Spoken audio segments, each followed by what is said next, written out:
I want to say to everybody too, this is not a lecture. We're not here to lecture about health. We're here to exchange. So we hope that everybody will have some interesting points of view and questions to share with us in the plenary session so that we have a good exchange and we can all learn from each other. Okay, I think Umaima, Yes. maybe I will pass over to my colleague Umaima, who's going to give a very short introduction about the Mojo project and give you some more information. And I think you're going to speak in French, Umaima, isn't it? Exactly, yes. Okay, thank you very much. Please. Alors, bonjour tout le monde et bienvenue. Je-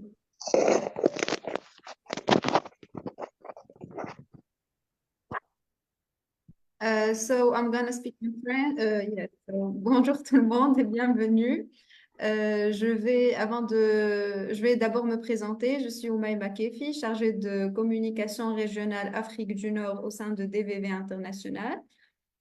Donc, avant de passer aux présentations de nos chers intervenants, je voudrais vous parler de Moja. Donc, Moja, c'est une plateforme en ligne pour les professionnels et les praticiens de l'apprentissage et de l'éducation des adultes.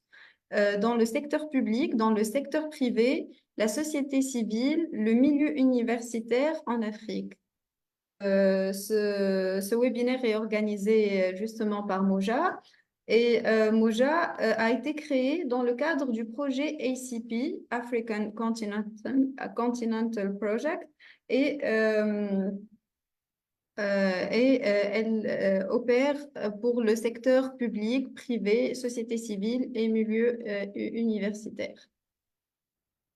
Donc, Moja est la première plateforme et la seule plateforme numérique en Afrique permettant aux praticiens de l'éducation et de l'apprentissage des adultes à partager des connaissances, des ressources, des expériences en matière d'apprentissage.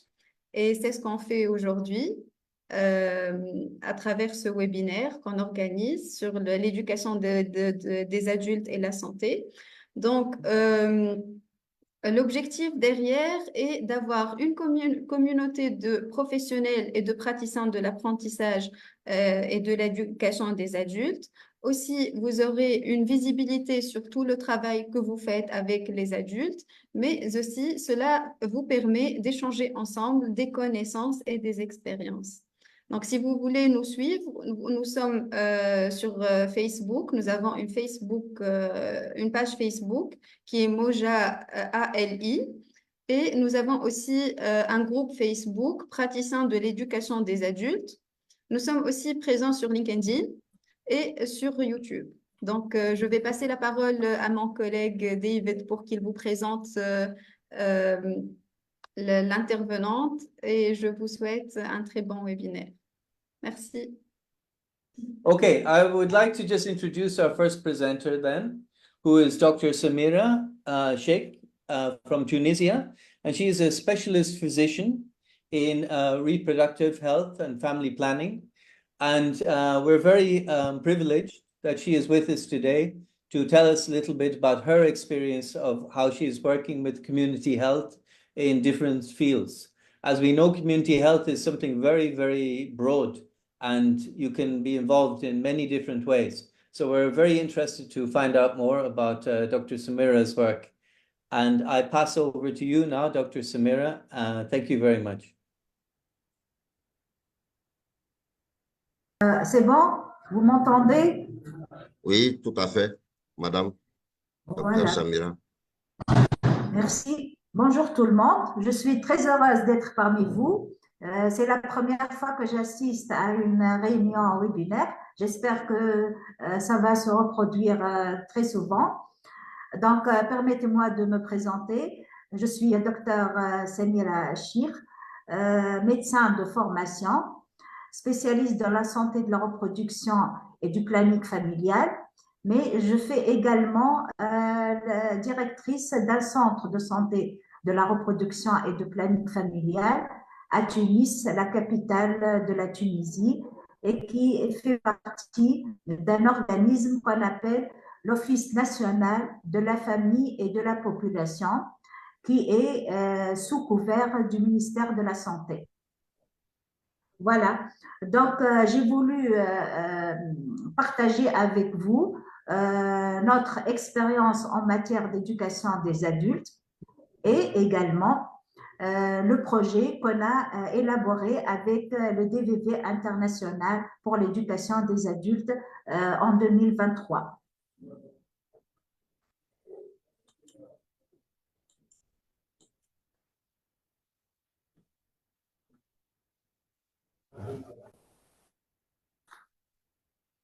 Excusez-moi.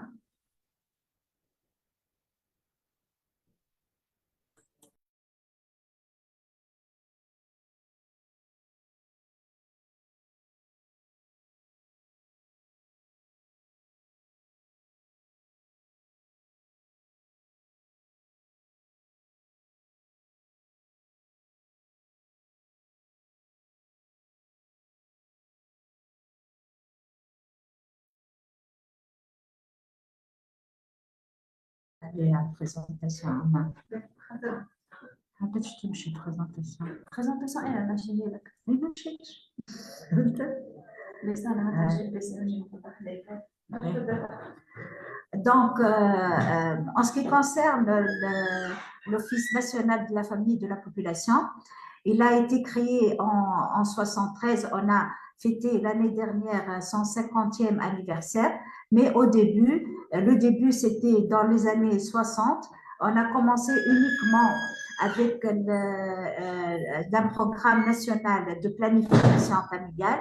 On fait l'éducation juste pour les moyens de contraception, mais puis petit à petit, les choses ont évolué et en 73, comme je vous ai dit, ça a été créé l'Office national de la famille et de la population.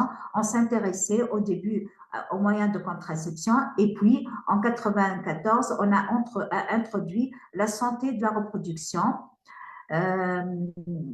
et également toutes les composantes de la santé de la reproduction. À chaque fois, on introduit une composante et jusqu'à maintenant, on a 10 composantes de santé de la reproduction. Diapo suivante.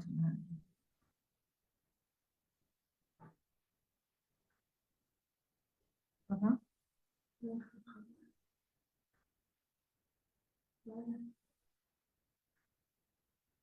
On a également introduit un espace, on a en fait 2 espaces dans nos centres de reproduction, un centre pour la consultation des adultes et un autre centre collé, 2 centres qui sont collés et qui s'occupent uniquement pour les adolescents et les jeunes et qui a un accès indépendant. Les jeunes, ils ont un accès indépendant pour leur espace qu'on appelle les espaces amis des jeunes. Donc, maintenant, je vais vous donner un aperçu sur nos domaines d'intervention. Les prestations de services sont toutes gratuites et se basent principalement sur l'écoute, l'information, l'éducation et la communication. On fait des prestations de services comme la planification familiale qui concerne les espacements des naissances avec les moyens de contraception. La deuxième composante, c'est l'interruption volontaire de la grossesse qui se fait médicalement et chirurgicalement.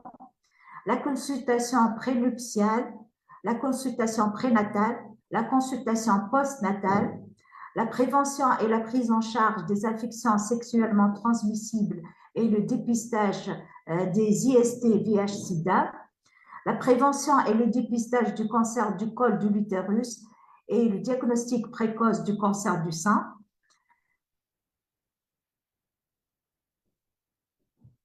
La prise en charge du couple infertile, la ménopause, la santé sexuelle et reproductive pour les adolescents et les jeunes, le dépistage, la prévention et la prise en charge des femmes victimes de violences. C'est la dernière composante qu'on a introduite, c'est le dépistage, la prévention et la prise en charge des femmes victimes de violences.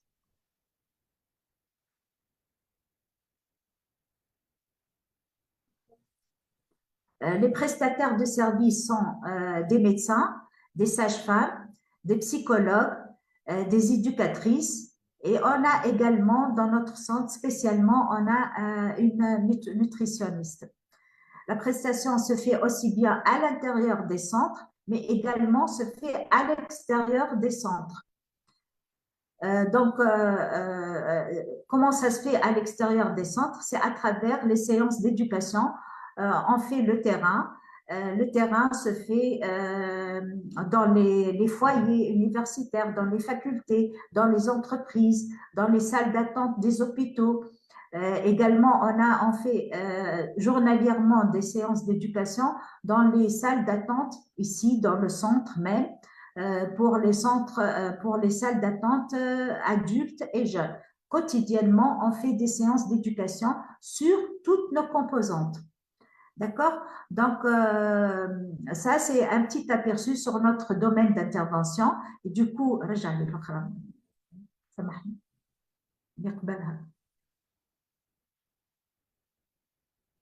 donc, nos domaines d'intervention ne peuvent pas fonctionner sans avoir une idée sur le terrain. Hein, d'accord?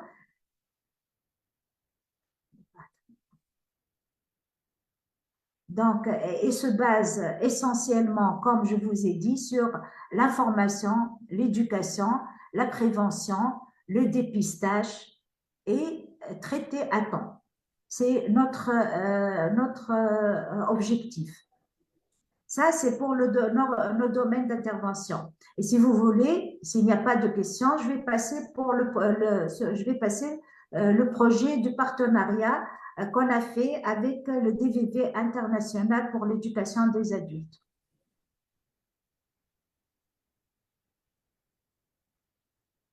S'il n'y a pas de questions, je passe au projet. Hein? Ah, d'accord.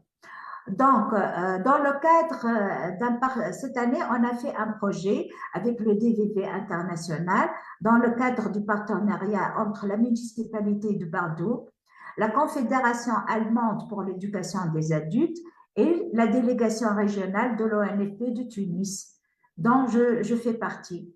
Et suite à des réunions faites à la délégation et à la municipalité, on a élaboré un projet qui a pour but d'améliorer la qualité des services et faciliter l'accès aux bénéficiaires au centre de santé de la reproduction du Bardo Tunis sur les personnes vulnérables en situation d'handicap social.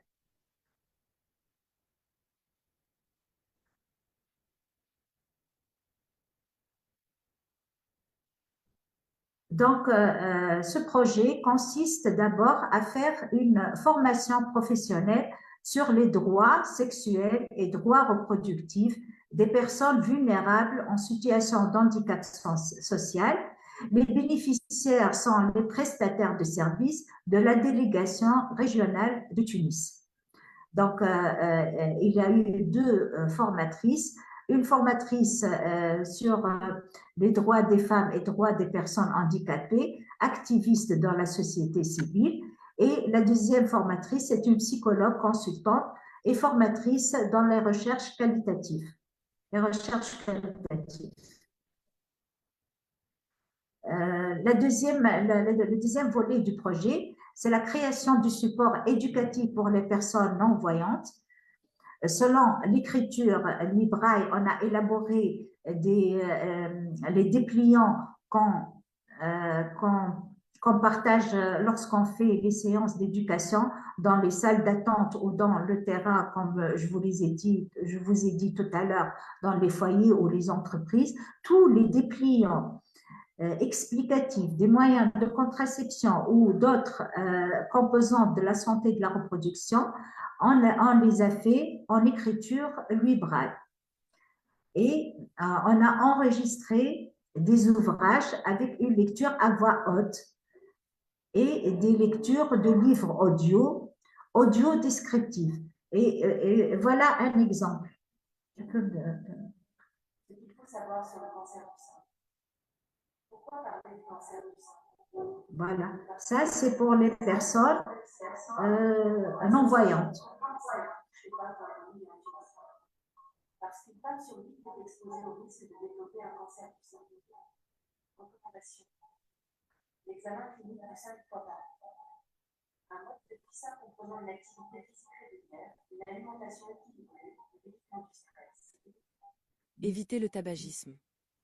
L'allaitement. L'examen clinique est essentiel. Il est de votre droit de demander un examen clinique du sein une fois par an par un médecin ou une sage-femme. Consultation médicale en cas de symptômes. Voilà.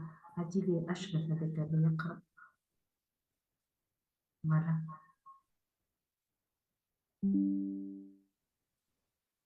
Voilà une personne non-voyante qui a bénéficié des documents qu'on a fait selon la lecture braille.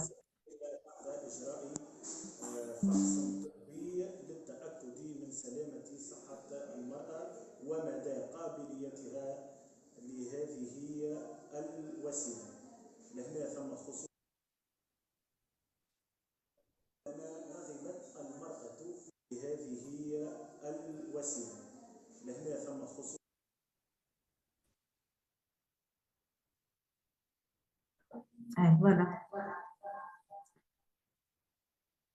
Ça, c'est pour les personnes non-voyantes. Et en même temps, dans les salles d'attente, on a une télévision, un télé, donc que les femmes peuvent regarder en même temps. Et pour les personnes non-voyantes, elles peuvent bénéficier de l'enregistrement audio. Maintenant, pour les personnes malentendantes, création de support pour les personnes sourdes et muettes, enregistrement des ouvrages selon le langage des signes et sous-titrage. Voilà un exemple également. وسائل منع الحمل هي الحل، متوفرة في بلادنا، آمنة ومجانية. نلقاو الآلة الرحمية اللي تنجم تصبر بها حتى ل 12 سنة، وما تنساش تتفقدها مرة في العام. Sous-titrage, il est également en arabe et en français, et il y a le langage des signes. وعندنا الغرسة اللي تدوم ل3 سنين، والزريقة اللي تصبر بها المرأة مرة كل.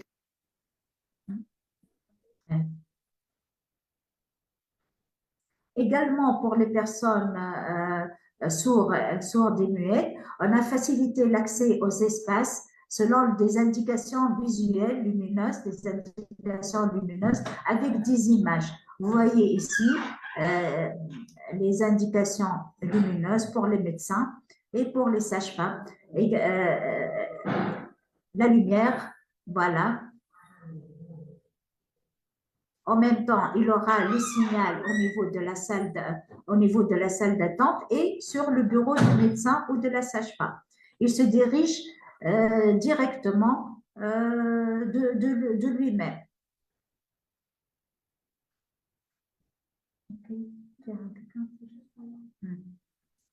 Donc, procuration des outils également pour faire l'animation dans la salle d'attente.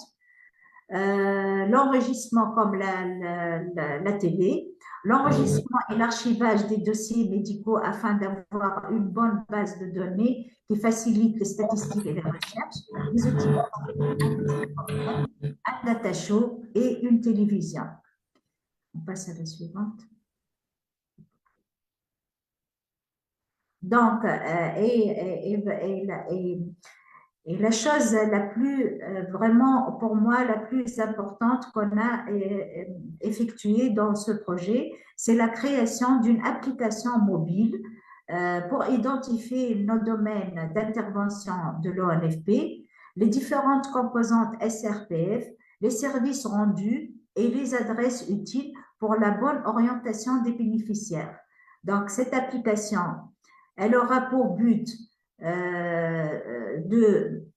d'exposer nos services et également d'orienter les gens vers les centres de santé de la reproduction parce que les centres de santé de la reproduction se trouvent dans les 24 délégations de la Tunisie.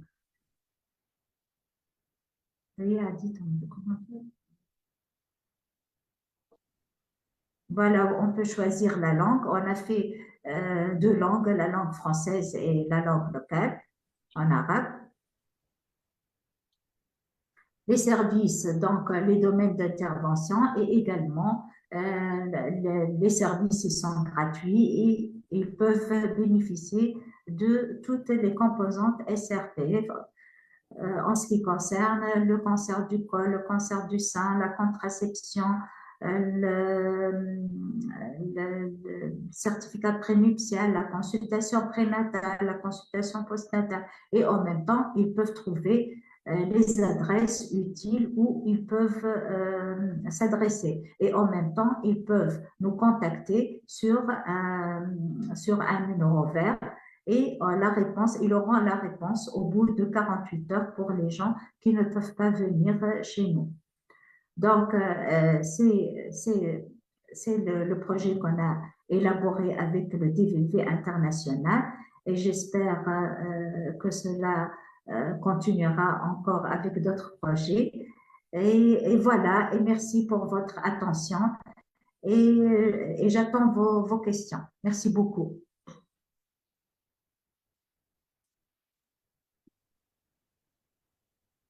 Thank you very, very much, Dr. Samira, for that very interesting presentation.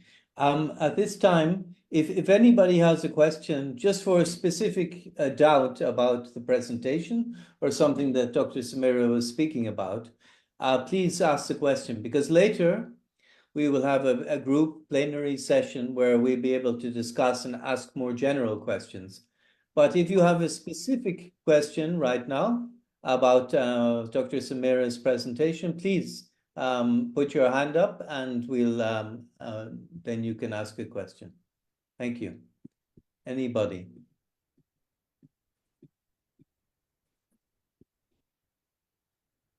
You don't see any particular hands at the moment, do we, Lindia? No?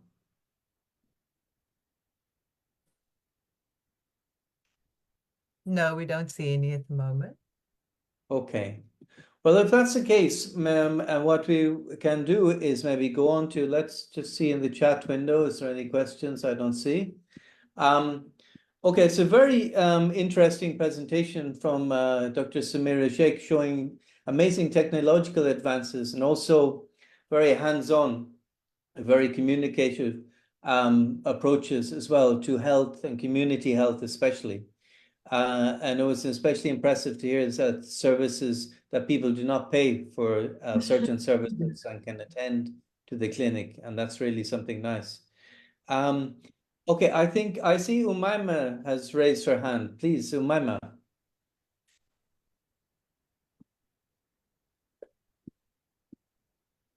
Do you have a question? Hello, David. Can you hear me? Yes. So I have a question for Dr. Samira. I'm going to ask it in French. So, en fait, je voudrais savoir en quoi l'éducation sur la santé de la reproduction devrait être différente pour les adultes par rapport aux adolescents. Umayma, there's really an echo. I think maybe there's two computers in one room, so there's an echo. M'entendez mieux là? Say again? En fait, je voudrais savoir en quoi l'éducation sur la santé de la reproduction devrait être différente pour les adultes par rapport aux adolescents.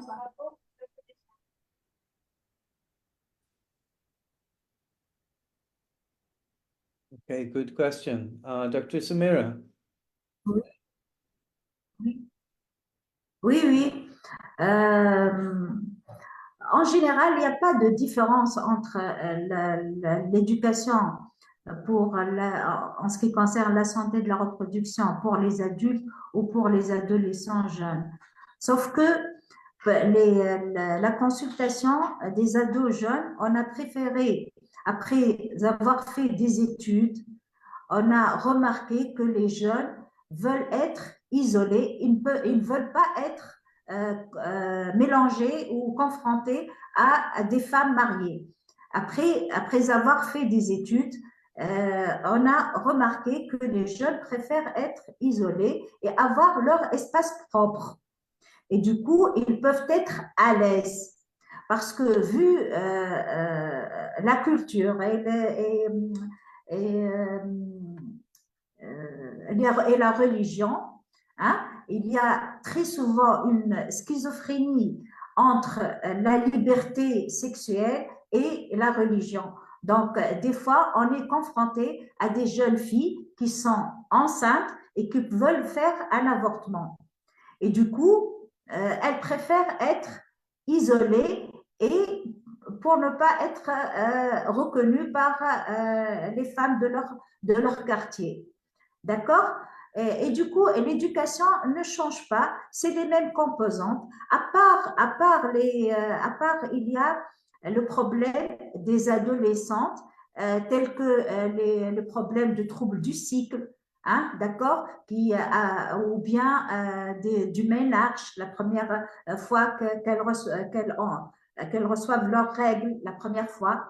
Ça, on peut avoir la consultation et l'éducation de ces jeunes ados-là. Et en même temps, on a l'éducation pour le comportement à risque. D'accord? On fait les séances d'éducation lorsque on a l'occasion que ces jeunes ados sont réunis dans les salles d'attente. On peut leur faire des séances d'éducation sur, par exemple, les comportements à risque tels que le tabac, les drogues, les infections sexuellement transmissibles. Et ça, ces séances-là se font en masse, c'est-à-dire dans les salles d'attente.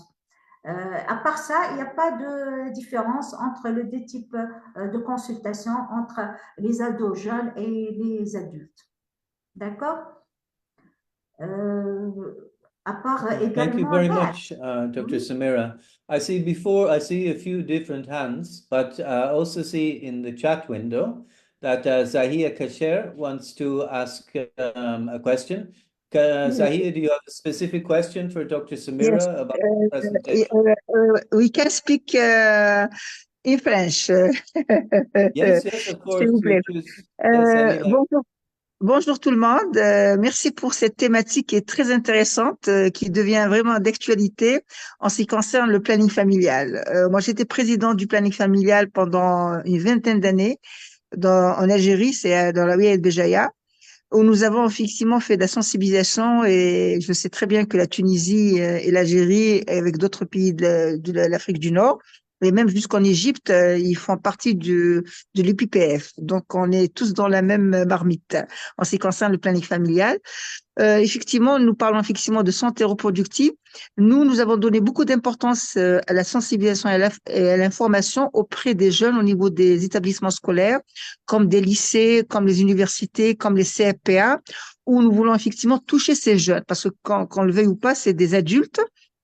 Donc, on leur fait de la sensibilisation en ce qui concerne la santé reproductive, parce qu'on n'utilise pas les termes comme en Europe de parler de la sexualité.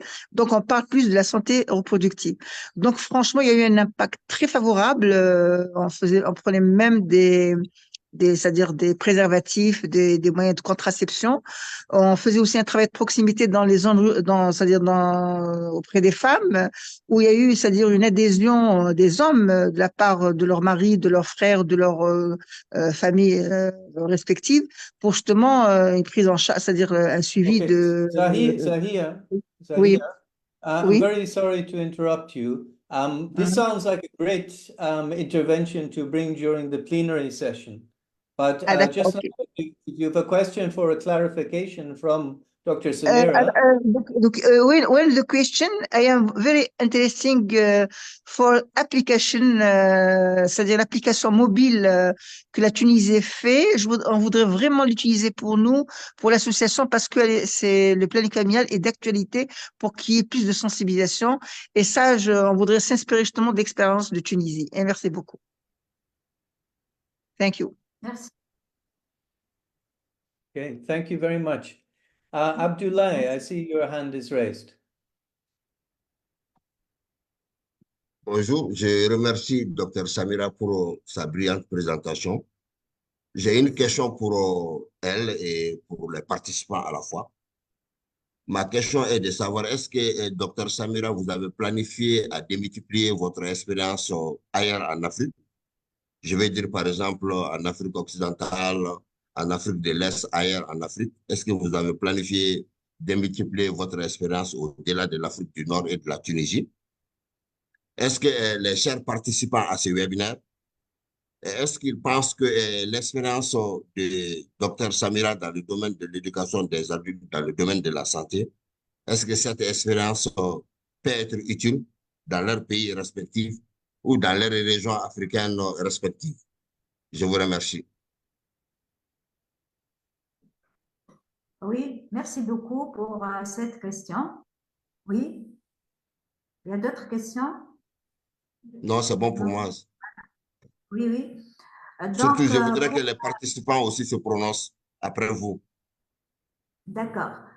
En ce qui concerne les services de santé de la reproduction en Tunisie et leur expérience en Afrique subsaharienne ou l'Afrique du Sud, j'aimerais bien vous dire qu'il y a dans notre Office national de la famille de la population un centre international de formation. Et on a tout le temps la visite et on fait très souvent la formation de personnes qui viennent de partout, presque de l'Afrique, qui viennent faire leur formation chez nous, dans le Centre international de formation. Il y a toujours des groupes qui viennent du Mali, de la Côte d'Ivoire, pas mal de régions en Afrique. Et on partage nos expériences et on leur fait visiter nos centres dans les différentes délégations, puisque je vous ai dit qu'on a 24 centres de santé de la reproduction et on a actuellement 22 centres qu'on appelle Amis des jeunes. Donc, j'espère que j'ai répondu à votre question là pour la formation. D'accord? Tout à fait. Tout à fait. Okay, ladies and gentlemen, thank you so much. I see that even some people, you still have questions, both from your hands and also in the chat window. But because of time, we're going to just go ahead to the next presentation, to Vanessa Reynolds. And then we'll have a chance to come back in plenary and to share more questions and points of view. Is that okay? Okay, so Vanessa, I think Lydia is going to put on your presentation. I want to say thank you very much for the present to Dr. Samira Sheikh for a wonderful presentation. And we'll come back in the plenary and we'll talk together some more. Okay, thank you. Okay, Vanessa, I see you have appeared. And I see the presentation coming. Let me just introduce you briefly, if you don't mind, Vanessa. Vanessa Reynolds is with us here where I am also in Cape Town in South Africa. And Vanessa studied at the University of Cape Town and specialized in adult education and is currently working as, I don't know, can we say coordinator? Is it director or coordinator or? It would be coordinated, David. Okay, thank you. A coordinator of an organization called the Women's Circle, which operates in several townships here in Cape Town. And I don't want to tell you too much because I think in the presentation, Vanessa will share with you and you'll learn more about the Women's Circle. But I can also say that Vanessa is very specialized in participatory appraisals and rapid appraisals or rural appraisals. There's different synonyms to call for this, and especially in reflect methodology. Without further ado, I want to pass over to you, Vanessa, and let you please share your experience of community health here in Cape Town. Thank you so much. Good afternoon, everybody. As David said, I'm Vanessa Reynolds. I work alongside groupings of women here on the Cape Flats in the Western Cape Province. I just want to say thank you to Moja for providing this opportunity, because it's also about showcasing women's work, which is mostly ignored. And these are just normal women, unemployed women that are active within their communities on a daily basis. So I'll just start. So you see that the first slide, it says a pathway to health and community development. Because for us, it's been very much about forging a path, about finding our own way. And that has been like really important, because we can come into communities with our expertise, but if people is not on the same page, and what we find is there's a disconnect between where we sometimes start as program implementers, planners, educators, and where the community or where the people that's living there is actually at. So that is why we refer to making the path by walking. And there's a lovely something on Paulo Freire and Miles Horton, where they wrote about their experiences of forging their own paths. So if you can move to the next slide, please, Lindy. So the objectives of this presentation is to demonstrate how I would herein refer to the Women's Circle as TWC. We are known across the Cape Flats as Women's Circles, just to let you know. So how we utilize popular education methods and approaches to promote health. And then to showcase our community education and services are strengthened through cooperation, entrepreneurship, and social activism. And also to illustrate the impact of skills exchange, and that's about looking at skills in a different way. And also our livelihood programs on women's empowerment. Thank you, Lindy.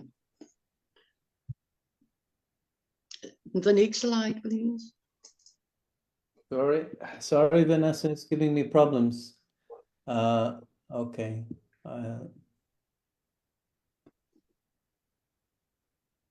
Okay. Yes.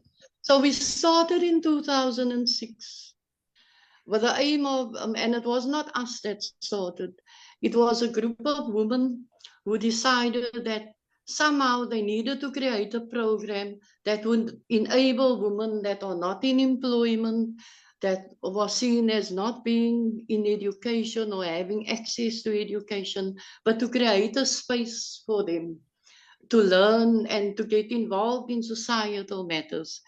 But also then it was about creating an empowering environment, an environment in which we as women, where we could empower ourselves, and thus through grappling with the challenges that we face every day, and then seeking solutions. But then it had to go beyond that, because it was not just about us. It was also about the other women, but then also as women, just to, as a reminder that with us as women comes that we have children, and many of us, because we live in communities, we experience the very same challenges that we are trying to address. And so we then also had to think about what can we do out there in relation to services, but also education, so that people could grapple with their own challenges and then find solutions. And we did this through a health promotion framework, and using popular education tools and methods. Can you give the next slide, please, Lindy? Yeah, I'm sorry for the difficulties. Let me restart it. Okay.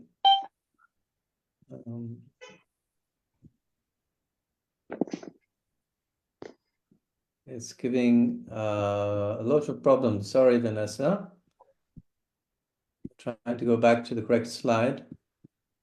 But while you're busy, maybe I can just say something about popular education, David. Please. Yes. So it refers to a participatory approach to learning that emphasizes that word empowerment is so problematic, because I don't believe that somebody can empower me, but somebody can give me the tools to empower myself. And how we use the tools was in also to think about not just individuals and communities, but also to foster collective action and insert elements that would also lead to critical consciousness. And so we do dialogues and discussions where we always work in groups with groups of people, huge groups, little groups, where we then engage with the problems in our surroundings, we share experiences, we analyze issues, and we do this collectively. So it's a very participatory approach. It's problem-posing education. It challenges learners to critically examine social, political, and economic issues. It encourages them to think about the dominant narratives in the environment, but also to think critically about their own reality and their lived-in conditions. It's experiential, because we always can learn from somebody else's experience, but also when all the experience is in the room, then great things can happen. We do lots of storytelling, but of narrative theatre. We do roles, plays, popular theatre. So there's a range of things, but one of the most important elements is that thing about reflective practice, about being able to look inside and also then look outside. And when I say inside, to look at ourselves, to look at what we are doing, to listen to what's happening around us, and then to think of how to respond to that. And then if I can just then go on to tell you then about our community circles. So we have 10 circles, and these circles are all on the Cape Flats. The one circle you see somewhere in the middle, the Touwsrivier, we're still engaging with them. And that would then be our first sort of step out of the Cape Flats or the Cape Metro, and then go more towards the garden route and to work in the outskirts and the urban areas. Because when we were working in partnership with DVV, with community colleges, this was one of the groups of people that we were working with. And the need, they have a big problem with hunger. And we really think that our approach would be able to help them. Can we move on to the next slide, please? Okay, trying. So I've told you about popular education, just shared a bit of what my thoughts and my views are there. But here in these, the pictures that I prepared for you, that idea of remaking the world, it's one of the publications that you find on Moja. And that is, I would say, the essence of what we as women are trying to do. We want to remake our world. So we are engaged in many activities. As you can see, we have food gardens, we have little gardens. We are challenged due to the climate and the changing climate with growing food because of the extreme heat, and then also access to water, because here we pay for water. And so if you think of the household and you think of the income, because many people are reliant on basic income grants. So what happens is it's very difficult to find water if there's no rain coming. Then you see there's another grouping that is at our center. That's one of our biggest achievements, and there's where we run our skills program. And you'll also see the images of theater, of people talking, people discussing. We work with children, youth, adults, male and female. When we started, we were just women. But when looking around us, we couldn't just work with women, because as I said, we are also experiencing the fallout from the issues that are affecting the youth today, especially unemployment. In our pockets. But I think what this is also an example of, that education can happen anywhere. Now here in South Africa, access to learning is limited mainly for 18 to 35. And then people are asking us, so what happens to us? Is the only place of learning that we can go is when we go to organizations, but no provision is made for us. So what we also do, learning can happen anywhere. And then also in the physical aspect of health, you can see what so that we also have this day hospital where you go to the local clinic, but you have to be there at 4 o'clock, 5 o'clock in the morning to ensure that you're out there by at least 2 o'clock or 3 o'clock. Now that for us is a problem because sometimes all you need is basically somebody just to check your physical health. And so we bring health workers through partnerships with the local clinics and organizations to come into people's homes. We don't always have access of, in terms of we don't want to pay for access to venues because we believe if the space is in the community and it can be used, then we use it. So we use parks, anyway can become a space for learning. And I think if we then start thinking that way, it means there will be more access to people for lifelong learning opportunities. And then we also do little courses, as you can see here in the corner, the Women's Health course. You will also find that toolkit on Moja.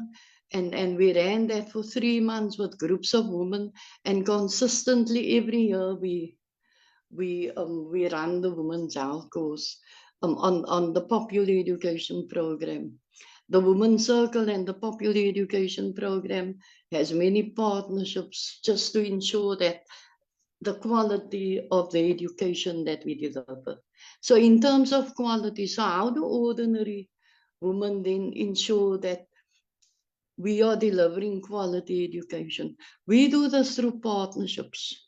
So we partner with specialists on particular areas. We ask them to come in and to give their part. And what we then do, we hold the space and we ensure that the space is conducive, that people are perceived, that everybody's on the same page, and that learning happens irrespective of language, age, or literacy. And then that little picture where you see the young girl, her name is actually Roshana, and what she's doing is she's mapping. She's actually mapping a system, and it's a school system. So we use lots of maps, because in that way we also bring in those that are challenged when it comes to literacy or their ability to read and write. If we can move on to the next slide, please.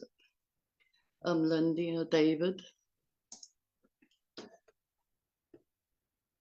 So that so when we come together, we do, as I said, we do lots of mapping, but we also do community mapping, and that enables us then to do our own research. And because we do it twice a year, it sort of keeps us on top of what is happening, what is changing, what elements have intruded into the community, whether it's good or whether it's bad. But in that way, it sort of keeps us on it.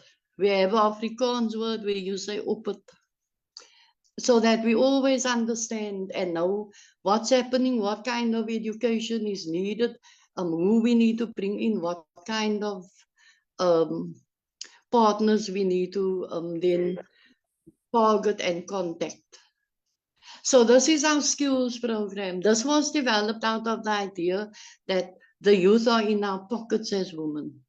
And in a struggle that's already, I mean, the economics on the ground is bad. People are struggling and young people are not finding work. But it's not just about young people, it's also about older people. And like, where do they go? And we created the center. And we then offer 4 courses where people, we don't ask for ID, we don't ask for age, we don't ask for anything. We just do. We deliver the training, but it's a skills exchange program. It's built on this idea that we all have knowledge. And the very workers in the community are the workers that perform these tasks within the workspaces, and we have access to them, but we mainly ignore them because we would maybe look for somebody that has papers, that has a certificate or something. Yet these are people who've done this work every day, and we draw on them because without them, we would not be able to afford it, because the training is supported by the DVV, but there's many elements in the training that the DVV is unable to support. That means that we have to also draw on the resources around us. And many of the resources around us are the people that attend our courses, that come in there and share things that they have, things that they think could contribute to the course. So this is our 5th year doing this project. We currently have 100 people of different ages. The youngest one is 16 and the oldest one is 74. That is on the program. And these are the different things that they do. Now, our center is not too large. We have small spaces, but then also in that there's the flexibility of how we use the space through cooperation, through working together with each other, to ensuring that these things happen. We're very much on building that kind of connection between people, also to show people that the way we've been ruled and divided, we are still just people. And people will always try to divide us, whether it's by the color of our skin, whether it's by what we have in terms of the material conditions. But at the end of the day, it's on us to say that, are we going to conform to that, or are we just going to be people and work together to improve the quality of our lives? If you could move to the next slide, please, David. Unless you want me to maybe say something about the pictures. So the class where you see the women all sitting together and doing each other's hands, that's the beauty course. But in that, as you can see, through doing something for somebody else, there's a connection, and people are always grateful in that they say when they leave that no matter how they feel when they come to the center, when they leave, they feel a sense of belonging. Their spirits are higher. They just feel better.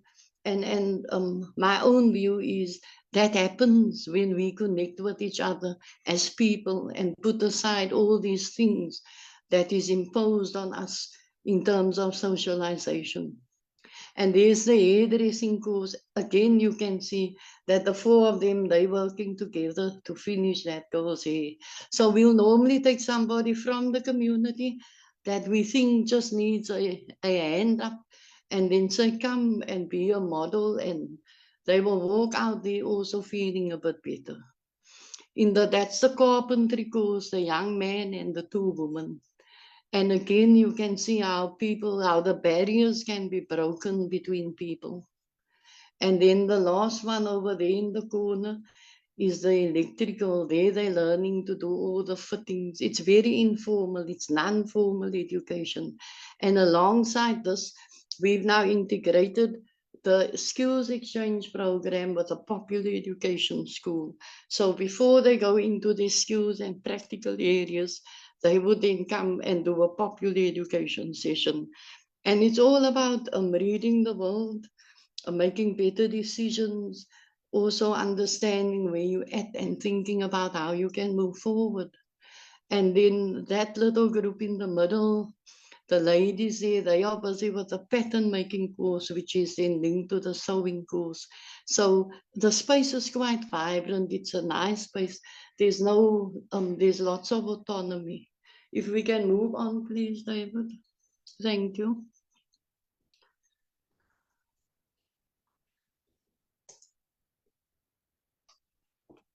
So reclaiming the right to health. So when you look at that, I'm just going to briefly sort of go over that.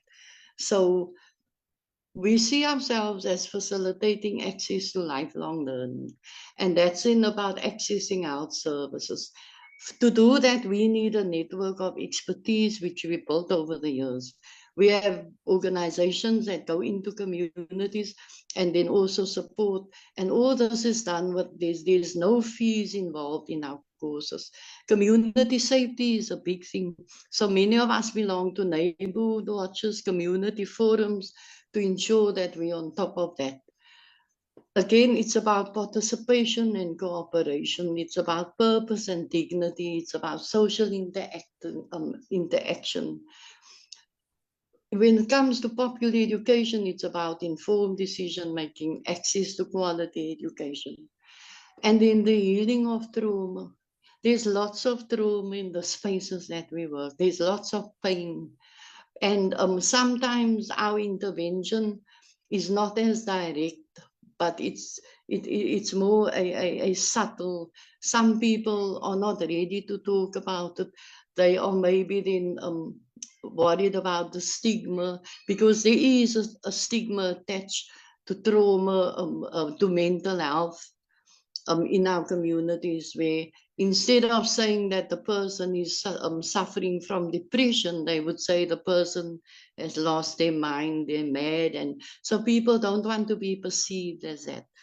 To protect and improve our environment, that is one of them. So we get involved in recycling. We do all kinds of different things together to ensure that the spaces and people are then also educated on the dangers and the threats of climate change, because at the end of the day, it is the people at the bottom that is most affected.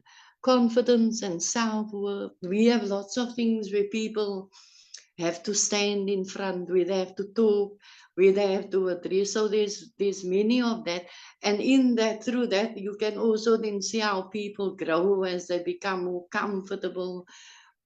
It's just an amazing space, and it's a great privilege to work in the space. If we can move to the next slide, please, David.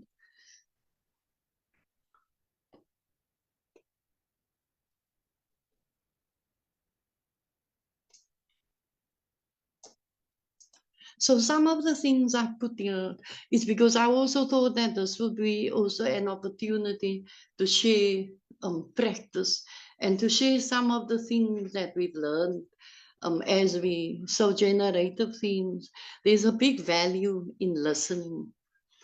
And that listening entails what is happening on the ground, listening to people, taking the taxi sometimes and just sitting there, listen to what people are talking about, listening at the clinic. And in that way, you then also then understand the concerns of people. So when you're then planning any educational programs, you could then respond directly to that. Problem solving. I think the main lesson for us in that was about don't stay with the problem. Once you've identified the problem, move on and then try to work on how to solve it. Building a common vision. If we want to work with, like I said before, we work across 10 communities. And then we also have the center where we work with people that come from about 30 communities in the Western Cape. So even the people that come onto our courses, they are also then exposed to that vision of a better world, a better life, all the dimensions of health, sort of, that it is sorted. Defining, I mean, mapping, we do a lot of mapping, and the mapping is not always about the community, but also other stuff.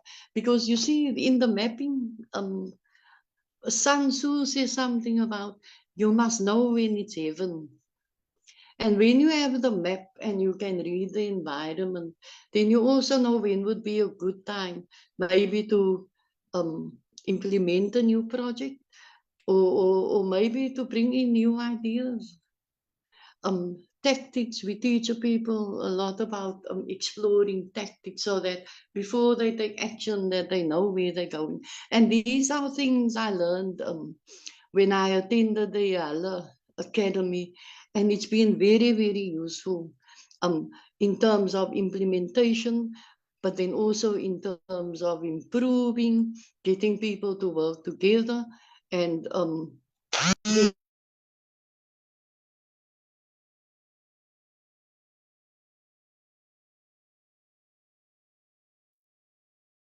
You are muted, Vanessa.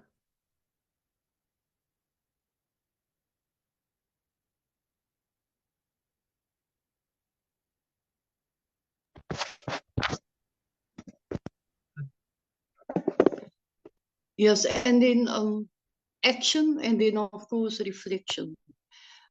And the reflection is also important because it's in the reflection that you get then the opportunity to improve your practice. And yes, if you can bring up the next slide, please, David.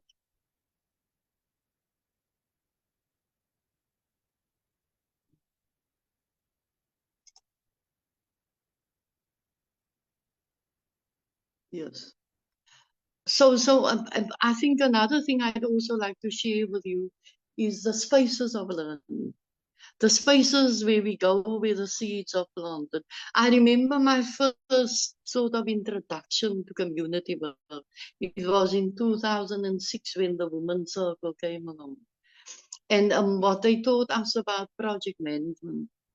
And it's always, since I've always used it, it's always been with me. Reflect. I think the tools that you can use from a reflect are amazing, but it really helps. It sort of helps to bring that horizontal learning. But in that, you can also then bring people in that are illiterate. And it's a great way. But it's also what it does, it gives you a key understanding of the working environment. The learning network, from them, we learned about health and human rights. Iyala explained the 5 steps of advocacy. The Popular Education Program, they've been, before the Popular Education program came along, we were crafters. We were making beads and things. We were not conscious about what was happening around us. And in that, we were also exploited. But then being exposed to popular education and then all these other things, it opened our eyes, it removed the scales, and it enabled us to do better. And then, of course, DVB has supported us for many years. And they have been our only funder, or I wouldn't even say funder, they're more of a partner.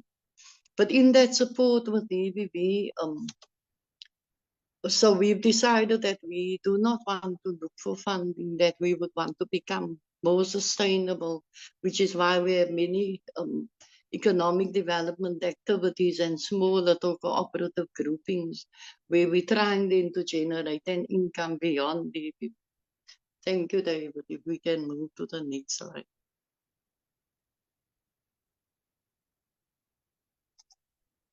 So what makes the flower bloom? Some things always to consider is to ensure that the content is relevant. To work with what you got, we can't always wait for money, but we can't always look to money. Because if money is not there, especially with the geopolitical context and everything that's happening in the world right now, funding is going to be a problem for many organizations. So within our spaces, within our environment, within our community, there's lots of resources that we can draw on. And I'm not saying that we can work without money. That's why we're also trying to generate our own money so that we can continue. Know yourself, know your position, know where you stand in this, and because if you know yourself, then you can also then ensure that whatever you bring in then sort of builds around you so that at the end of the day, everything that you need is there. Reflection, I've spoken quite a bit about. Research, mapping. Mapping is always good, but remember, we cannot map without the people that live there. The people that live there must be part of the mapping, because if we're developing curricula, that is the most important element. Because if we look at our education system and when we look at the myths, there's a huge myth, it's problematic. People. The people that come into our spaces, they're people. And they're not numbers, or they are people. And because it's in that, once we think about them as people, then we also perceive them And in the same way, they then perceive us. And it keeps us safe. It keeps us, it provides a kind of a safety net, unity. It's always something we're seeking to build, because there's lots of divisions, and those divisions comes from various elements. I spoke about perception. People want to be perceived. And even young, we find that with the youth, they don't see themselves as children or even youth. They see themselves as adults, and they would say that if I have a child, I'm an adult. If I'm not in school, I'm an adult, even if they're at a particular age. They go to the people, live with the people. You have to understand where you're working. And the mapping is sort of a good idea to do that, because in the mapping, you're going to learn about the people. It will give you then opportunity to also get a good notion about what they are challenging, what they are being challenged with. Ownership. When we do all of this, then ownership is automatic. It's automatically created. I think we've never sought to build ownership. It's just come. It's a sort of, it arises organically. And then our approach and methods. It's always with respect. And we always try to explain what we're doing, why we're doing. But also the adults don't want to sit in rows. So we try to ensure that the space is fun, that it's lively, that it takes them away. They don't have time so to think about what's happening out there and at home, but that they are engaged. And the next slide then, David, thank you.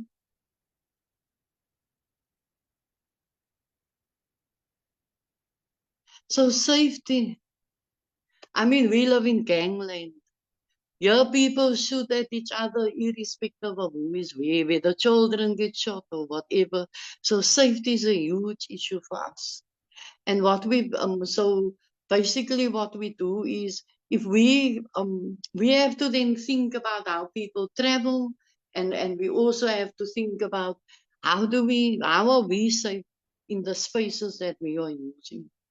And what we've done, but then also when the community knows about you, it also then contributes. And if they know what work you do, but also if they know that there's some place that they can go to where they can get help, then always they will be coming to you. Yeah.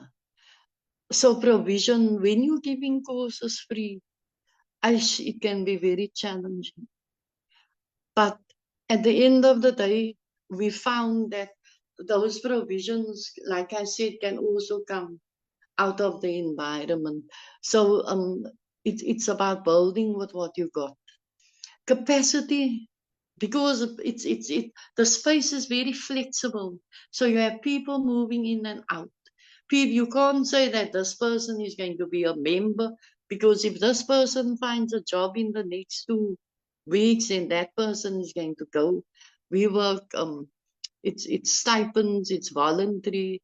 That is the kind of honoraria that is sort of linked to that. So even with organizational capacity, we had a challenge, but what we've done now is we've ensured that we multiply. And so now we have quite a few people that can also do parts of the work. So that if one person leaves, at least there's somebody that can pick it up in some way or another. Our presence, people know about us in communities. Our challenge is that we are not so all over social media.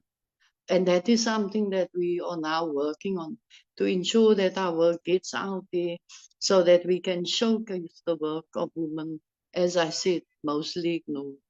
Our own sustainability, and that we're looking at our cooperative activities, and then we believe that in 2 years' time, we'll be okay. Thank you. If there's any questions, clarity, observations, comments, suggestions, please feel free to ask. Thank you very much, Vanessa. That's a fascinating presentation. I think it raised so many things. But before we go to the plenary session, if anybody has a specific question to Vanessa about the presentation, about something she presented or spoke about, please, if you have a specific question for clarification, please ask. And then after that, we'll move on to the plenary, and then we'll be more open to hear from everybody and to discuss about both of the presentations from Dr. Samira and also from Vanessa. So I open the floor for any questions of clarification.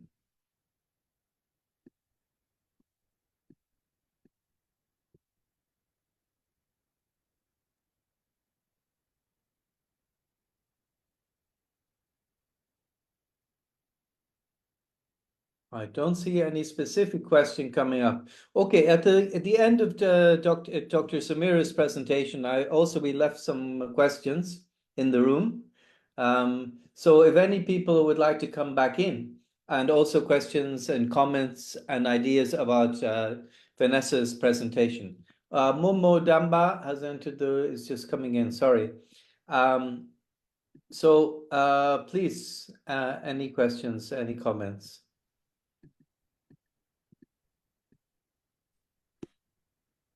I think you also, in your presentation, Vanessa, you also had raised some different questions that are in interesting ways. So today we're seeing two amazing women at two very different ends of Africa, one in Tunisia, one in South Africa, doing very different approaches to health and especially community health. And I just wonder, I see that your approach in Tunisia, Dr. Samira, you're making a lot of use of technology in your work. In South Africa, we see a very community-based approach, very participatory approach. You see two very different approaches. But I feel that they're both aiming to achieve the same thing, both aiming to bring health to people who don't always aren't always reached by health services. And I don't know, how do you see, maybe you would like to tell us a little bit. I see Umaima has her hand raised. I'm just wondering a little bit about how you see the mission of your work, or what you see in your work. But I'll go on first of all to see what Umaima has to say, and maybe come back to that point. Oui, alors en fait j'ai une question pour Dr Semira que j'ai pas posée tout à l'heure. Donc en fait je voudrais savoir comment pouvons-nous assurer que les informations sur la santé de reproduction sont accessibles à tous, y compris les populations marginalisées. Parce que vous savez que certaines personnes n'ont pas accès à Internet, ils n'ont pas des smartphones pour accéder à une plateforme. Donc, je voudrais bien comprendre comment ils font pour rendre l'information, to spread the information. Et aussi, je voudrais aussi poser la question aux participants. D'abord, la question pour Madame Semira, pour nous dire comment on rend l'information accessible. Et puis, pour les participants, je voudrais poser la question pour leur dire qu'en tant que praticien de l'éducation des adultes, comment pensez-vous pouvoir intégrer efficacement cette plateforme dans votre travail pour sensibiliser les apprenants adultes à la santé de la reproduction? Merci. Pour votre question, Umaima, comment on peut avoir un accès pour vous parler bien de l'application sur l'ONFP+, qui a été créée dernièrement.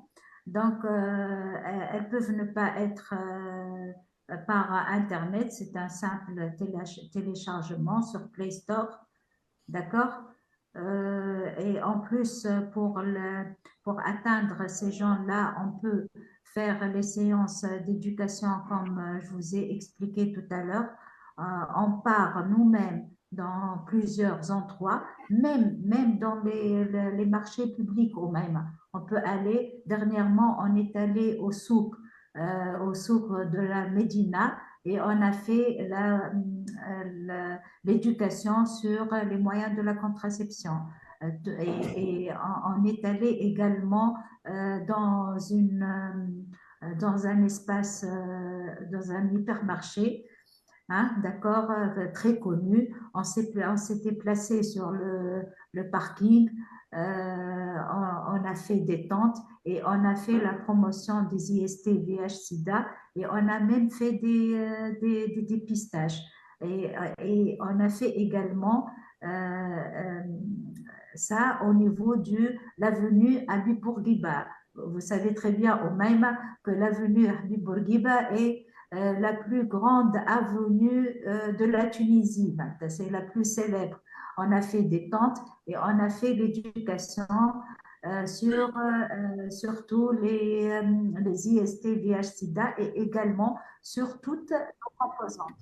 D'accord? Et on a même on a même distribué des préservatifs et on a fait le dépistage des IST, VIH-Sida. Et en ce qui concerne l'application, on va faire la promotion de l'application au niveau de nos stations radio au Maïma. D'accord? On va faire ça très prochainement. On continue de faire d'abord le testing de l'application et puis on va faire la promotion dans nos stations radio et télé. Inch'Allah. D'accord? Très bien, merci beaucoup. Je vous en prie. Okay, thank you very much, Dr. Samira. I see another hand raised by Nadia. Nadia? Oui, bonjour tout le monde. Merci beaucoup pour cette occasion. Je m'excuse, je ne peux pas ouvrir ma cam pour des raisons personnelles. En fait, je voulais interagir et remercier Omaima parce que je suis médecin vétérinaire, je travaille dans un cadre d'autonomisation des femmes dans le milieu rural et nous sommes en partenariat aussi avec DVVI. Nous étions sur terrain dernièrement dans 2 gouvernorats et je rejoins la réflexion que certaines zones sont très, très difficiles d'accès. Nous avons des femmes qui sont illettrées, analphabètes, donc un niveau institutionnel ou un niveau éducatif très limité. Nous étions dans des zones où il n'y a pas de réseau de téléphone carrément. Et l'accès, même le transport, il y a un transport rural qui passe 1-2 fois le matin et 1-2 fois vers midi et c'est fini, ces gens-là ne peuvent plus se déplacer.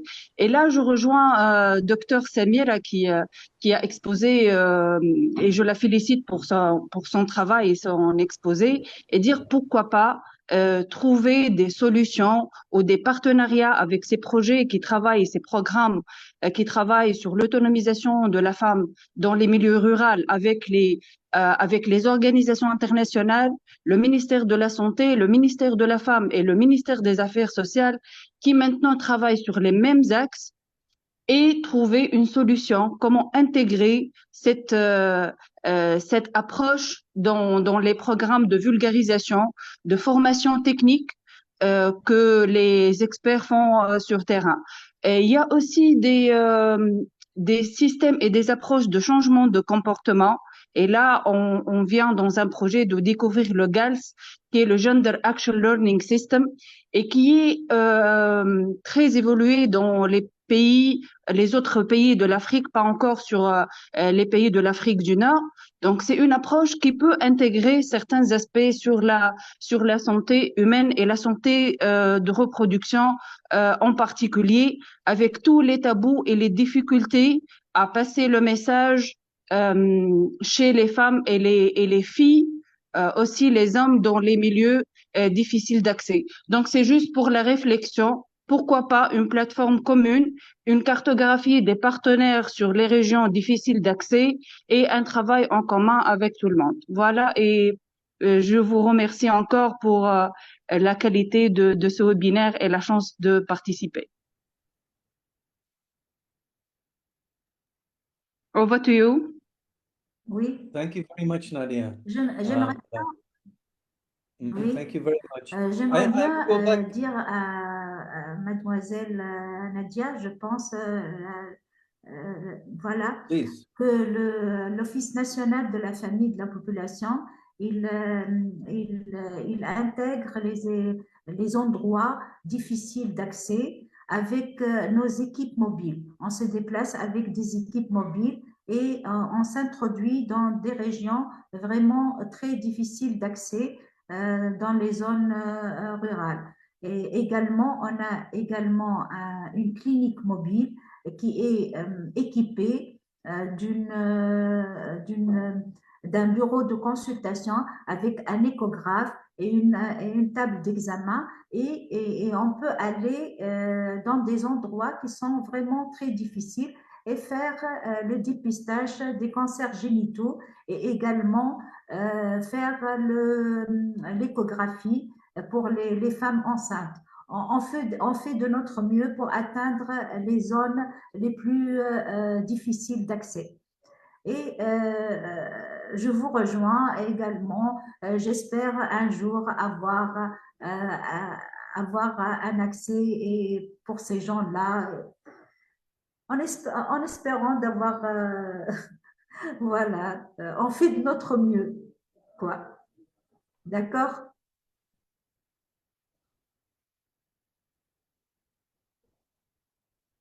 Okay, thank you very much for that, Dr. Samira.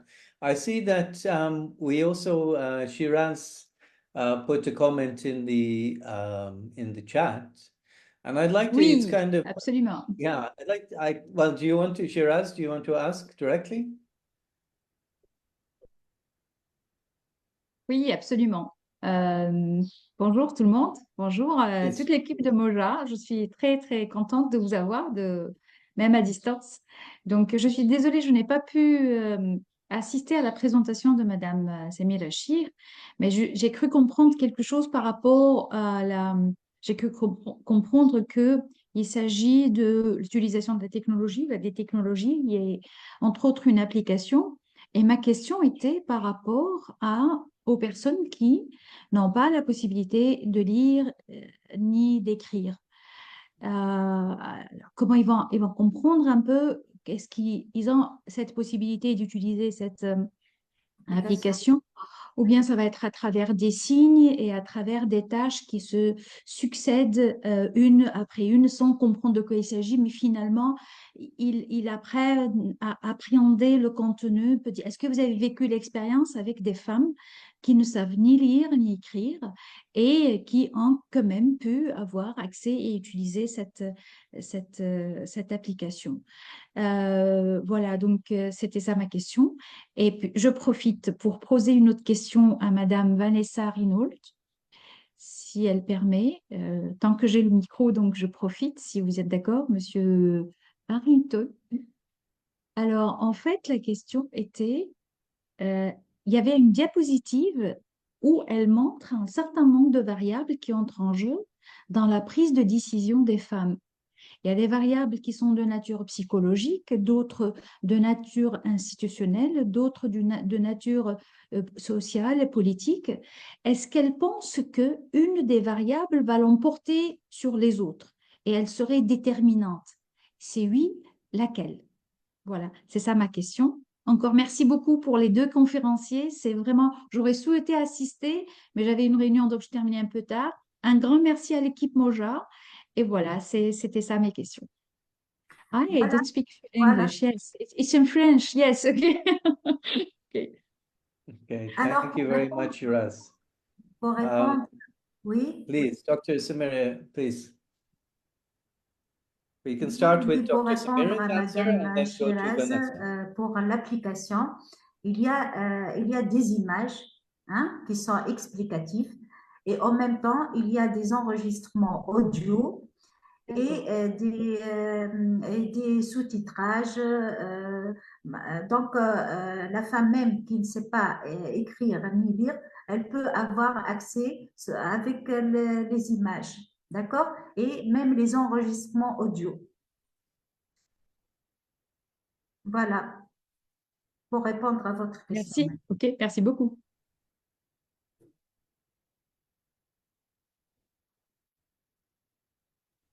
Thank you, Dr. Samira. And Vanessa, are you with us?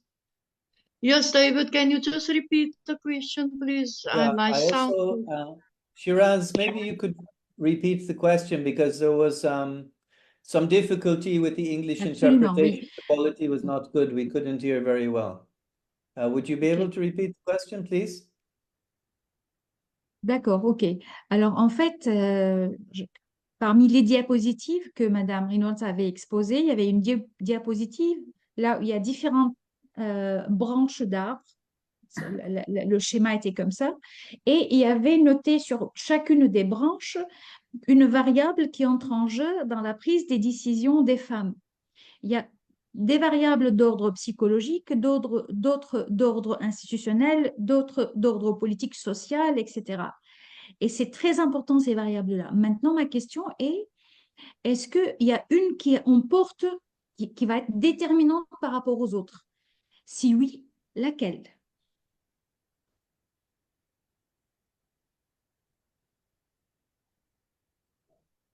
Okay, thank you. Vanessa, were you able to get that? Yes, I would say for me the most important is that it is relevant, and that the relevance is connected so many in so many other things, to so many other things within that page. Because if your content is relevant to what the people are struggling with, it also means that they then feel perceived, and in that also then we call it a burning issue. And we find that when you have something that really bothers you, and it will mean that you will actually step out your house and go to spaces where you can then be provided the opportunity to learn more about what you're challenged with and then how to deal with it. So I think that relevance and always being relevant will ensure that you have people in your spaces and in your workshops. Thank you. Okay, thank you, Vanessa. Shiraz, I hope that provided an answer. To say that the relevance of what we do in the kinds of programs that we offer, in the case of these community health programs, if they're not relevant to people, they don't come. I think that's what you're saying, basically, Vanessa. That you know, we must respond to what people want, and provide them with programs that they're interested in. If I don't see another hand just at the moment, but I want to go back to the question that that I was beginning to ask, because we have two strong women working in health, community health, at both ends of Africa, in Tunisia and in South Africa. And I was just wondering, how do you see, how do both of you, how do you see your mission in health? What are you doing? You're both providing something maybe that somehow isn't provided otherwise, and an important service to communities in relation to health. How do you see your role or your mission, if you want to use that word, of what you do for community health? Maybe we can start with you, Vanessa, and then we'll go to Dr. Samira. Our mission is to provide access to lifelong learning, but then also to go beyond that and to ensure that spaces are created where learning can happen. I mean, we've heard many of the questions before. We heard about, so how do rural people access education? Now, if we were to take our model, which is easily adapted, it can actually go into any community, because it would then be people from the community who would then be running programs or facilitating access to learning, to education, to lifelong learning, if that answers your question.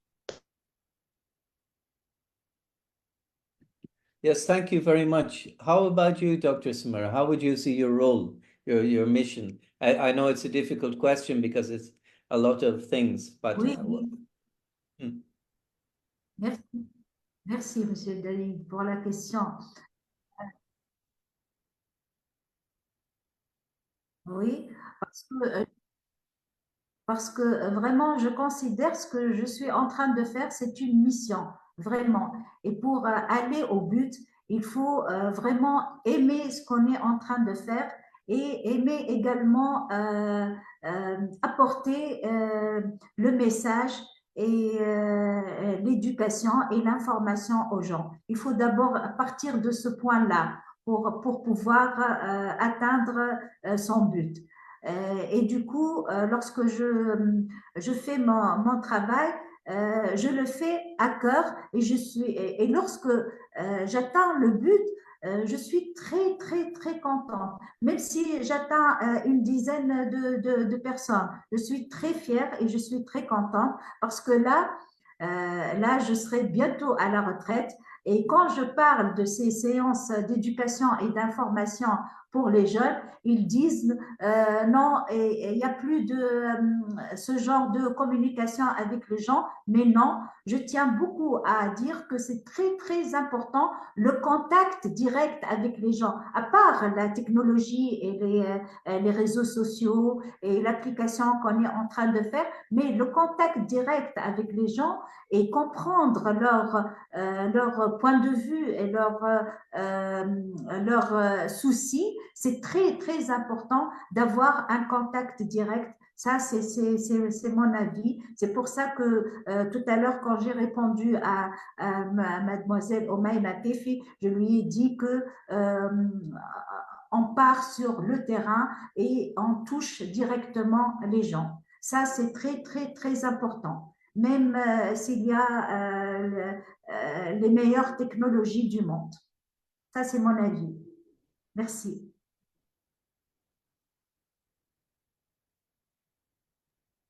Okay, thank you very much. Very interesting answers, and you can see the things that motivate both Vanessa and Dr. Samira in their work. Thank you very much for that. First, I see Abdullah's hand, and then after that, we will go to, I see Zahia also wants to ask a question. And we're getting towards the end of our webinar where we want to share some short information with you at the end also. Abdullah, please go ahead. Rebonjour. Je voudrais poser la question à Samira. Bonjour tout le monde. Donc, moi, j'ai... Sorry, we can, Abdullah, Ouais, we can bonjour have tout le Abdullah monde. first and Je Zahir voudrais after m'adresser à Abdullah. Dr Samira et Vanessa, qui viennent de nous présenter deux approches d'éducation des adultes dans le domaine de la santé. Est-ce qu'elles-mêmes, elles pensent qu'il y a des similitudes entre leurs approches? Est-ce qu'elles pensent qu'il y a des domaines de complémentarité entre leurs approches?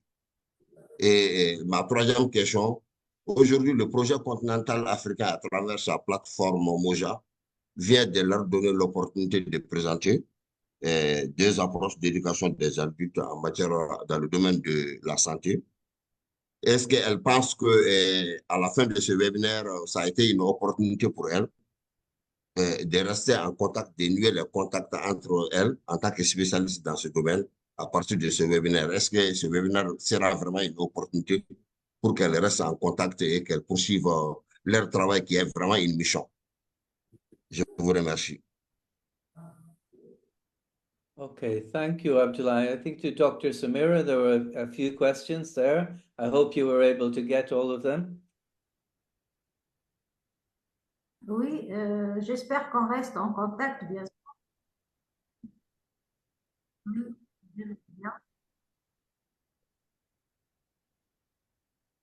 Et en plus, j'aimerais bien avoir une comment dirais-je, plateforme qui concerne toute l'Afrique. Ça, c'est un rêve. J'espère bien l'atteindre un jour. On commence d'abord par nos régions, hein, d'abord, et puis pourquoi pas ne pas faire uniformiser la technologie. D'accord? Je ne sais pas comment ça va se passer. C'est surtout, je pense que c'est une question de moyens également et d'une volonté politique également. On ne peut pas agir tout seul pour élargir ces activités. D'accord?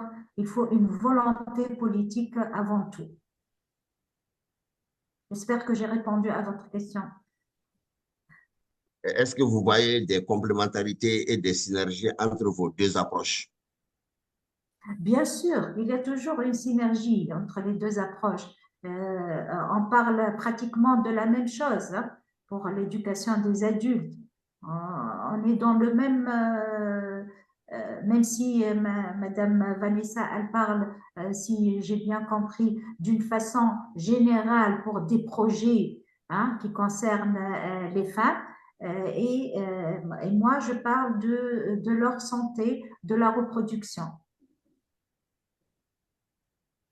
Merci. Oui, Merci. je vous en Thank prie. you very much, Dr. Samira. Zahia, please go ahead. Thank you, merci beaucoup. Moi, je voudrais poser une question à Samira, c'est pour vous demander, parce qu'à une certaine époque, il y avait, c'est-à-dire l'accès aux moyens contraceptifs, c'était très facile parce que d'abord c'est gratuit, parce que la population cible pour les femmes qui prennent ces moyens de contraception, ils ont un coût, donc on les trouve dans les centres des PMI, dans les centres de santé. Mais est-ce que, moi, la question à Samira, est-ce que l'IPPF peut toujours, parce qu'à un moment donné, elle fournissait ces moyens contraceptifs, c'est-à-dire surtout les pilules, aussi comment on appelle ça, le préservatif et aussi l'autre moyen aussi contraceptif qui était vraiment à la portée de tout le monde, c'était gratuit, quoi. Est-ce que c'est encore, il y a cette Oui, possibilité? oui, madame. Oui, madame, la contraception, elle est toujours gratuite dans nos centres. Et la consultation, elle est toujours gratuite. Et tous les moyens de contraception, la pilule, l'injectable, l'implant, les préservatifs, le dispositif intra-utérin, tout est gratuit. Même l'avortement médical et chirurgical, c'est gratuit dans nos centres de santé de la reproduction. Si j'ai bien répondu à votre question. Je vous ai dit, est-ce que l'IPPF fournit aussi ces moyens contraceptifs en dehors des structures de l'État qui mettent à la disposition de la population? Moi, je vous parle pour les autres, pour les zones rurales et tout, parce que c'est pas systématiquement qu'on trouve tout ce qu'on veut dans les centres de santé. En ce qui concerne les centres de santé de la reproduction qui sont liés à l'Office national de la famille et de la population, ils sont distribués, madame, dans toutes les régions de la Tunisie. On a 24 délégations. Donc, toutes les femmes, elles ont accès à nos services et à nos moyens de contraception qui sont gratuits. Ok, merci. Je vous en prie, merci. Merci à vous. Okay, thank you very much, Dr. Samira, for that answer. We've had a lot of interesting points raised here, and I can see, for me, I personally, I see that even though that we were presented with two quite different projects coming, operating in very different ways and interacting in slightly different ways, what struck me was how similar in a way they are, reaching people in the community with health care that really need. And we understand also that health is something very, very broad. It's not the classical idea about health, but health is something very holistic that can mean many different things. Abdullah, are you going to present at the end, or is Umayma going to present? I can present, David. Okay, thank you. Okay, I'm going to hand back to my colleague Umayma, who's going to give a very short presentation of a couple of slides that we'd like to share with you. But before that, I'd like to say thank you very much to everybody, especially to our two presenters, Dr. Samira and Vanessa. A big round of applause virtually to you for your participation and for your wonderful presentations today. Thank you very much. Thank Vanessa, you. sorry, not thank you, Vanessa. Thank you very much. Umayma, I mean, shall I hand over to you? Yes, so Lydia, if you can share the presentation.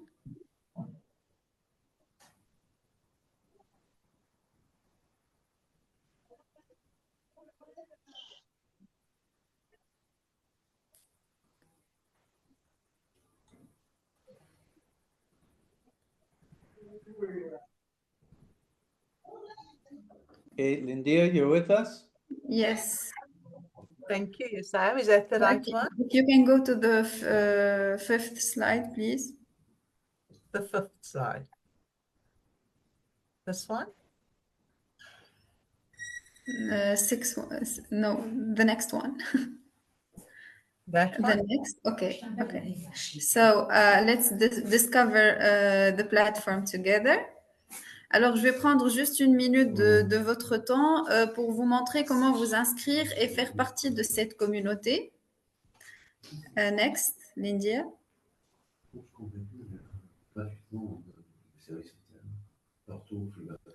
Alors, pour s'inscrire, c'est vraiment très, très facile. Il suffit d'aller sur le site. Oumema? Oui, est-ce que vous m'entendez? Oui, je vous entends très bien. Donc, pour s'inscrire, il suffit d'aller sur le site Moja Africain. Oh, merde.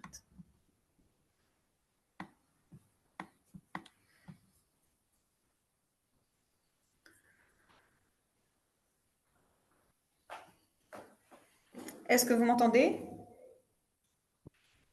Oui. Yes. Oui, oui, oui, oui. On vous attend, madame. Alors, il suffit d'aller sur Moja Africa et cliquer sur le bouton s'enregistrer en haut à droite. Après ça, il y a un formulaire à remplir. Lindia, next slide, please. Le formulaire est très très facile à remplir. Il suffit de mettre le nom et le prénom, etc. Et puis, vous avez accès au tableau de bord. Next slide, Lindia.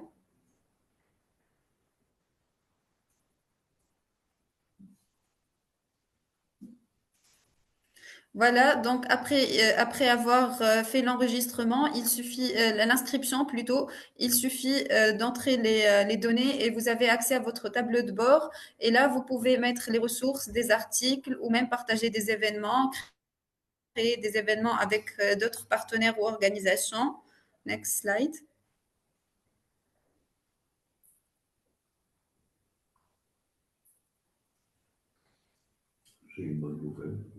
Next, please, Lindsay.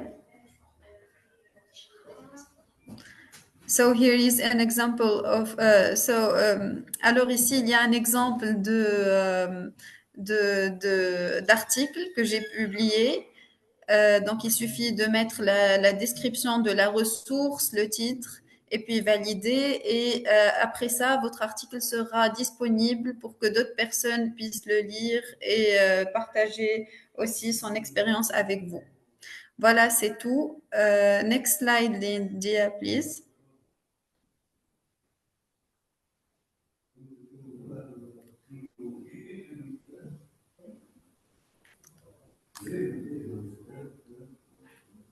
Next, Lindia.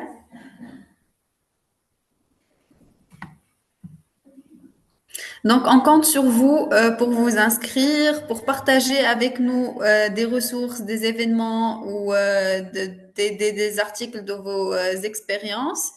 On souhaite aussi recruter de nombreuses organisations travaillant dans le domaine de l'éducation des adultes et des domaines adjacents pour rejoindre Moja. On organise aussi des séminaires en ligne comme aujourd'hui, donc on souhaite aussi vous avoir nombreux parmi nous. Et aussi, si vous pouvez nous aider à recevoir davantage d'articles écrits par des professionnels ou des universitaires pour parler de votre travail et de ce que vous faites dans le domaine de l'éducation des adultes. Voilà, c'est tout. Merci beaucoup. N'hésitez pas à nous suivre sur nos réseaux sociaux, sur Facebook et LinkedIn, aussi sur YouTube pour voir nos vidéos.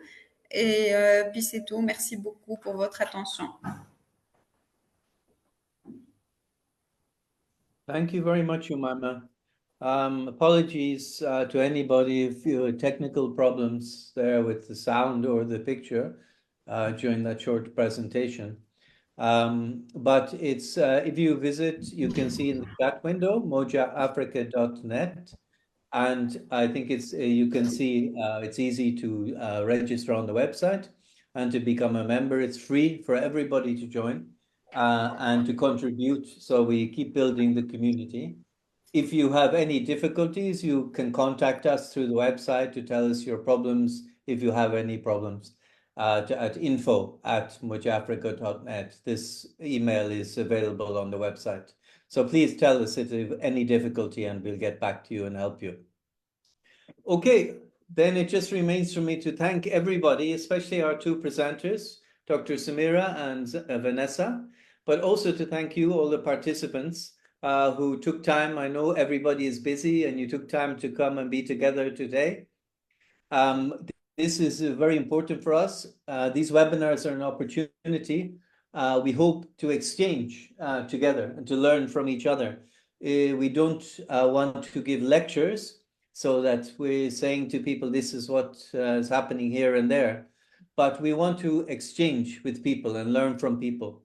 And we hope to see you all coming back throughout the year with the different webinars to exchange what you're doing and to learn from our presenters what they're doing too, and from other participants. So I just want to thank you very much, and I wish you all a great rest of the day. Okay, goodbye. Thank you. Goodbye. Merci beaucoup. Thank you. Bye. Au revoir. Merci tout le monde. Au revoir. Bye. Très Merci bien. beaucoup. Bonne journée. Bonne journée. Bonne journée. Bonne journée.